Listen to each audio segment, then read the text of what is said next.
రేవంత్ సర్కారుపై ఆశా వర్కర్లు మరోసారి కదం తొక్కారు. హైదరాబాద్ కోటిలోని డిఎంహెచ్ఓ కార్యాలయాన్ని ముట్టడించారు. దీంతో అక్కడ ఉద్రిక్తత నెలకొంది. పోలీసుల తోపులాటలో ఆశా వర్కర్ స్పృహ తప్పి పడిపోవడంతో కాసేపు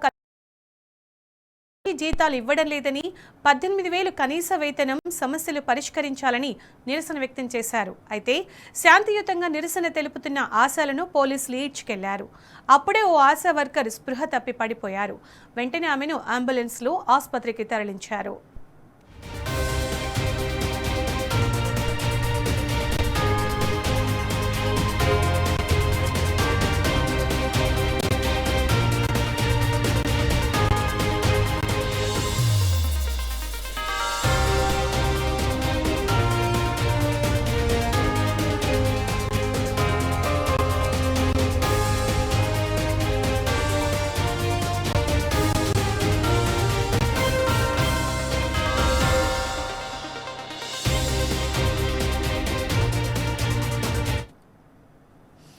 ఇదే అంశానికి సంబంధించి పూర్తి సమాచారం మా ప్రతినిధి అరవింద్ అని తెలుసుకుందాం. అరవింద్, ఆశా వర్కర్ల నిరసనకు సంబంధించి మీ దగ్గర ఉన్న అప్డేట్స్ ఏంటి? వాడు 3 నెలల నుంచి జీతాలు ఇవ్వట్లేదని ఆందోళన వ్యక్తం చేస్తున్నారు. పూర్తి సమాచారం ఏంటి?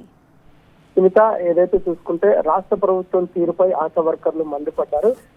దాదాపు వందల సంఖ్యలో వచ్చిన ఆశా వర్కర్లపై పోలీసులు కూడా ఈడ్చుకెళ్లి వ్యాన్లో వేయడం కూడా చాలా బాధాకరం అంటూ కూడా తోటి ఆశా వర్కర్లు కూడా ఆవేదన వ్యక్తం చేస్తున్నారు.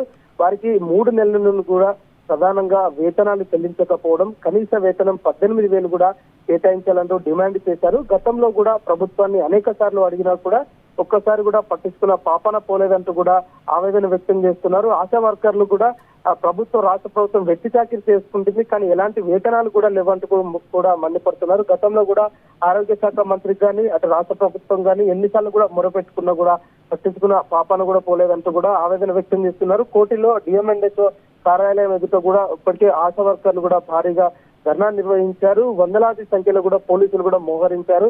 వారిపైన దురుసుగా ప్రవర్తిస్తూ ఈడ్చుకెళ్లడం కూడా తీవ్రంగా బాధాకరం అంటూ కూడా ఆశా వర్కర్లు ఆవేదన వ్యక్తం చేస్తున్నారు. కనీస రాష్ట్ర ప్రభుత్వానికి అనేక సార్లు కూడా ఆశా వర్కర్లు వారి యొక్క సమస్యలను కానీ కనీస వేతనం కానీ చెల్లించాలంటూ కూడా అనేక సార్లు అటు జిల్లా కలెక్టర్లకు కానీ అధికారులకు కానీ మొరపెట్టుకున్నా కూడా ఇప్పటి వరకు దానిపైన ఎలాంటి సమస్య పరిష్కారం లేదంటూ కూడా తెలియజేశారు. పోలీసుల వ్యవహార శైలి కూడా ఇబ్బందికరంగానే ఉంది. అటు మహిళలను చూడకుండా కూడా ఈడ్చుకెళ్తూ పోలీస్ వాహనాల్లో కూడా వేశారంటూ కూడా ఆవేదన వ్యక్తం చేస్తున్నారు. రాష్ట్ర ప్రభుత్వం వెంటనే దీన్ని త్వరితగతిన వారి సమస్యలు పరిష్కరించాలంటూ కూడా ఆవేదన వ్యక్తం చేశారు. అటు సుల్తాన్ బజార్ మెట్రో స్టేషన్ దగ్గర కూడా పోలీసులకు వ్యతిరేకంగా కూడా అటు రాష్ట్ర ప్రభుత్వానికి వ్యతిరేకంగా కూడా నిరసన చేపట్టారు. అక్కడ కూడా పోలీసులు రావడం, ఆశా వర్కర్లను కూడా లాక్కెళ్ళడం కూడా ఇప్పటికే తీవ్ర స్థాయిలో కూడా ఉంది. ప్రధానంగా మేము అడిగేది కేవలం మా జీతాలు మా హక్కుగా మేము అడుగుతున్నాం, కానీ రాష్ట్ర ప్రభుత్వం పోలీసు యంత్రాంగం ఈ విధంగా ఎందుకు వ్యవహరిస్తుందంటూ కూడా డిమాండ్ చేస్తున్నారు.